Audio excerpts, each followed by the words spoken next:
Hello మామ, ఇది మన థర్డ్ బ్లాగు.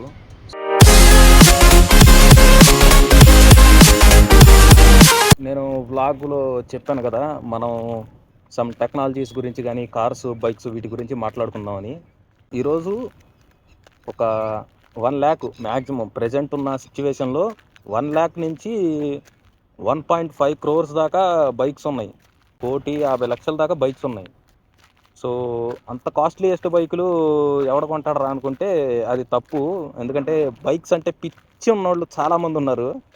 సందీప్ నాడింపల్లి ఐడియా ఉంటుంది, అతనిది ఉక్కుసా అనే ఒక రెస్టారెంట్ ఉంది. అతని దగ్గర ఉన్న bike approximately on road price వచ్చేసరికి 20 lakhs ఉంటుంది. మీరు మళ్ళీ దానికి మోడిఫికేషన్లు అవి ఇవి చేసుకోవాలి. సో మొత్తం కలిపి పడుతుంది ఒక 25 lakhs, మ్యాక్సిమం 25 lakhs పడుతుంది. 1.5 crore బండి అన్నాను కదా, దాని పేరు డుకాటి పానిగలి V4R సూపర్ లెగరా. సో దీని ఒక సైలెన్సర్తో, అది ఆ బైక్కి వచ్చే ఒక సైలెన్సర్తో మీరు ఒక RC 390 కొనుక్కుంటారు, KTM RC 390 కొనుక్కుంటారు. సో అంత కాస్ట్ ఉంటుంది దాని సైలెన్సరే. ఎందుకు ఇంత కాస్ట్లీ బైక్ అంటే ఒకటే చెప్తాను. ఒక మనిషికి ఒక అంటే భూమి మీద పుట్టిన ప్రతి ఒక్కళ్ళకి ఒక వస్తువుతోనో లేకపోతే ఒక మనిషితోనో ఒక దాంతో ఒక ఎమోషన్ అంటూ ఒకటి క్యారీ ఉంటుంది. మనం చనిపోయేదాకా ఎమోషన్ అలానే ఉంటుంది. సో అలోన్గా అనిపించినా, లోన్లీగా అనిపించినా, ఏమన్నా మైండ్లో కానీ బాడీలో కానీ ఏమన్నా స్ట్రెస్ ఫీల్స్ అయినా కానీ మనం కొన్న బండిని మనం బయటికి తీసి ఒక్క రైడ్ వేస్తే చాలు, ఒక్కటే రైడు మొత్తం ఎగిరిపోతాయి. సో అంతంత కాస్ట్ పెట్టి కొనలేని వాళ్ళు చిన్న చిన్న బైకులు వేసుకుని చిన్న చిన్న ట్రిప్స్కి వెళ్తూ ఉంటారు. లైక్ నాగార్జున సాగర్ అని, లేదంటే శ్రీశైలం అని. సో అలా వెళ్తూ ఉంటారు. నాకు వాళ్ళని చూస్తే నాకు చాలా హ్యాపీ అనిపిస్తుంది. ఎందుకంటే నేను వెళ్ళలేను అలాగా, నేను చేసే జాబ్కి. వాళ్ళని చూస్తే మటుకు నాకు చాలా హ్యాపీ అనిపిస్తుంది. ప్రతి ఒక్కడికి ఒక బైక్ ఉండాలి.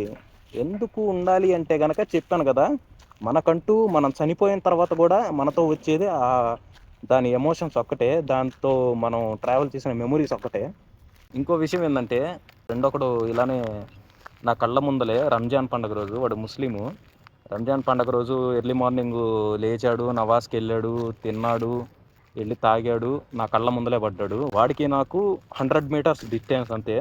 ఆ డిస్టెన్స్లో వాడు పడిపోయాడు, నా కళ్ళ ముందలే వాడి ప్రాణాలు కూడిపోయాడు. బైక్ అనేది, మనం బైక్ను చూసుకుంటే అది మనల్ని చూసుకుంటుంది. చాలామందికి ఫుడ్ పెడుతుంది, మంచి మెమొరీస్ కూడా ఇస్తుంది. సో నాకు కూడా అలానే చాలా మెమొరీస్ ఇచ్చింది. జాగ్రత్తగా డ్రైవ్ చేయండి, హెల్మెట్ పెట్టుకోండి, హెల్మెట్ క్లిప్ పెట్టుకోండి. క్లిప్ పెట్టుకోకుండా షో ఆఫ్ కోసం హెల్మెట్ పెట్టుకోకుండా స్పెట్స్ పెట్టుకుంటాను. నేను స్పెట్స్ పెట్టుకుని తిరుగుతాను, ఎందుకంటే అమ్మాయిలు నన్ను చూడాలి అంటే కనుక, నువ్వు చచ్చిన తర్వాత నీ శవాన్ని చూడడానికి నీ ఫ్యామిలీ మెంబర్స్ మాత్రమే వస్తారు. నువ్వు షో ఆఫ్ కొట్టినా, నువ్వు షో ఆఫ్ కొట్టడానికి నువ్వు చూపించిన అమ్మాయిలు కూడా రారు. సో అర్థం చేసుకుని జాగ్రత్తగా డ్రైవ్ చేయండి, హెల్మెట్ పెట్టుకోండి. మళ్ళీ చెప్తున్నాను, మందు డ్రంక్ అండ్ డ్రైవ్ అయితే అస్సలు చేయొద్దు. ఓకేనా?